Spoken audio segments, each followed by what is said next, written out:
საქართველოს პარლამენტის დარგობრივი ეკონომიკისა და ეკონომიკური პოლიტიკის კომიტეტში ყაზახურ-ქართულ ეკონომიკურ გაერთიანების საქმიანობის, ყაზახურ-ქართული ეკონომიკური თანამშრომლობის კვლევის შედეგების და რეკომენდაციების მოსმენა მიმდინარეობს.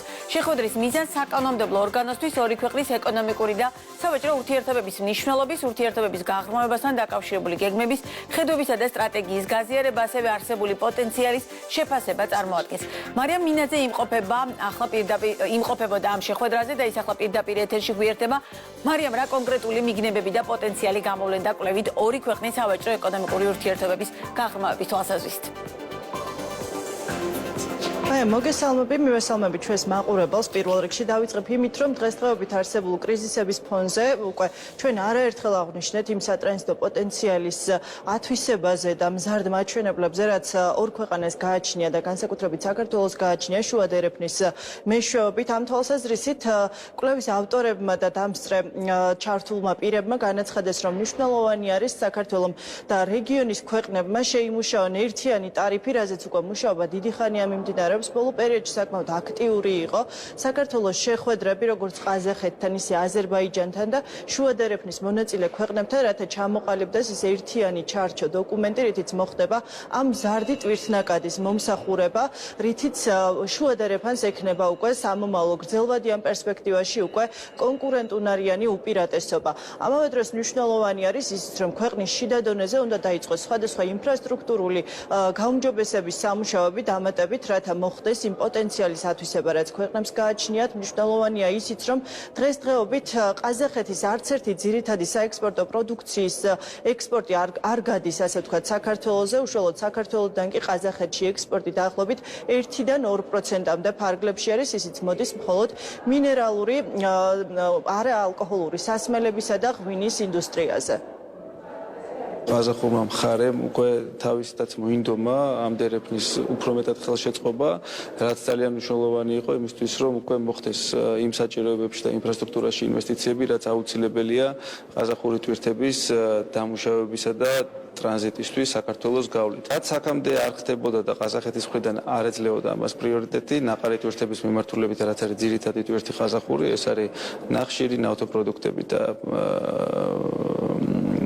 ხორბალი, უკვე ამასაც მიექცა ყურადღება და გაჩნდა რეალური შესაძლებლობა, რომ საქართველოს გახდეს ერთ-ერთი სტაბილური, თუნდაც მცირე მოცულობის, ჯამურ მოცულობაში ყაზახეთის ექსპორტისა გამტარი. დღევანდელ დღეს ამ მოცულობაში, ამ მოცულობებით, რა მოცულობებიც არის, როგორც რკინიგზას, ასევე პორტებს საქართველოს ნაწილში კიდევ უფრო მეტი შესაძლებლობები აქვს, თუმცა ეს შესაძლებლობა უნდა იყოს ორივე მხრიდან ერთნაირად გამოყენებული, რადგან გადაზიდვის ოდენობა როგორც ყაზახური მხრიდან, ისევე ქართული მხრიდან უნდა იყოს თანაბარი და აი ამის თანაბრად განვითარებას აქვს ძალიან დიდი მნიშვნელობა. რა თქმა უნდა, საქართველოს მხარეს გააჩნია ჯერ კიდევ საკმაოდ დიდი პოტენციალი, რომელიც ასათვისებელია. ერთიან ტარიფებთან დაკავშირებით ეკონომიკის სამინისტრო აქტიურად მონაწილეობს როგორც აზერბაიჯანის, ისე ყაზახურ მხარესთან და ხდება ერთიანი კოორდინირებული მოქმედება ამასთან დაკავშირებით. მნიშვნელოვანი არის ისიც, რომ ორ ქვეყანას შორის სავაჭრო ეკონომიკური ურთიერთობების გაღრმავების თვალსაზრისით მნიშვნელოვანი არის ქვეყნის და იმპორტის დივერსიფიცირება, მათ შორის დღეს არსებულ ისეთ პროდუქტებზე, რომელიც გარკვეულწილად პრობლემური გახდა, მათ შორის არის ხორბალი, გაზი, სხვადასხვა ნედლეული და ამავე დროს ნავთობპროდუქტები. ამავე დროს აღინიშნა კვლევის ერთ-ერთი მიმართულება, პრიორიტეტი, სადაც შესაძლებელია ორი ქვეყნის ეკონომიკური ურთიერთობები გაფართოვდეს, ეს არის ტურიზმის მიმართულება.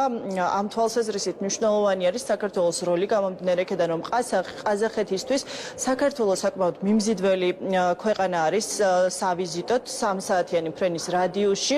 მეორე მხრივ საქართველოსთვის ეს წარმოადგენს შესაძლებლობას, გამომდინარე იქედან, რომ ყაზახი ტურისტები საკმაოდ მაღალ მხარჯველუნარიანობით გამოირჩევიან, რაც ქვეყნისთვის შემოსავლების თვალსაზრისით საკმაოდ დიდი დინამიკის მაჩვენებელი იქნება. მნიშვნელოვანი არის ასევე ინვესტიციების ნაწილიც, რომელიც ქვეყნები ყაზახეთიდან საქართველოს ფიქსირდება, რაც შესაბამისად მზარდი დინამიკას აჩვენებდა ბოლო წლების განმავლობაში.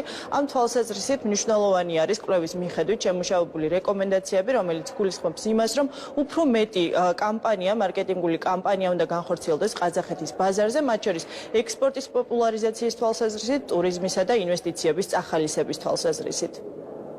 ექსპორტის ნაწილში საქართველოსთვის ყაზახეთი შესაძლოა არ არის ყველაზე მნიშვნელოვანი საექსპორტო პარტნიორი, თუმცა მას ყაზახეთში თქვა რაღაც გარკვეული კატეგორიის პროდუქტებში საკმაოდ დიდი წილი უჭირავს, აი მაგალითად რომ ავიღოთ მინერალური წყლები, ყაზახეთში იმპორტირებული მინერალური წყლების 80% მოდის საქართველოდან იმპორტირებულ მინერალურ წყლებს და ღვინოს აქვს საკმაოდ ძლიერი პოზიციები და თლიანი იმპორტირებული ღვინის 20%-მდე დაახლოებით ასევე საქართველოზე მოდის, ასე რომ საქართველოსაც აქვს პოტენციალი რომ კიდევ უფრო გააღრმავოს ყაზახეთთან ამგვარი სავაჭრო ურთიერთობები, რაც წაადგება საქართველოს ეკონომიკას პირველ რიგში. არსებობს შესაძლებლობა და თუ კი ჩვენ შევძლებთ რომ ეს შესაძლებლობა თქვათ ის რაღაც მოვაწესრიგოთ, გავაფართოვოთ, გავზარდოთ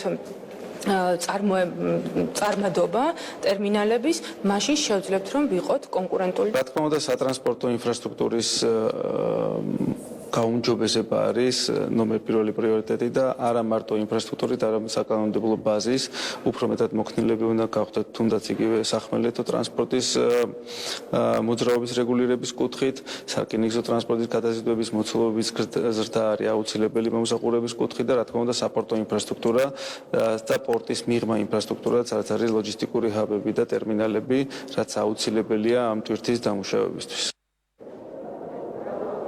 დღეს არსებული შესაძლებლობების ფონზე შესაბამისი რეკომენდაციები ითვალისწინებს იმას, რომ ორ ქვეყანას შორის შემუშავდეს კერძო საჯარო დიალოგის ფარგლებში განხილული სხვადასხვა სტრატეგიები და მიმართულებები, რომლებიც ქვეყნებს მისცემს საშუალებას განავითარონ ეს ეკონომიკური ურთიერთობები, მათ შორის პოტენციაში აღნიშნული არის ისიც, რომ შესაძლებელი არის მომდევნო 3 წელში გაორმაგდეს ყაზახეთიდან ინვესტიციების მოცულობაც. ძალიან დიდი მადლობა მარიამ მინაძე იყო ბიზნეს პარტნიორის პირდაპირ ეთერში.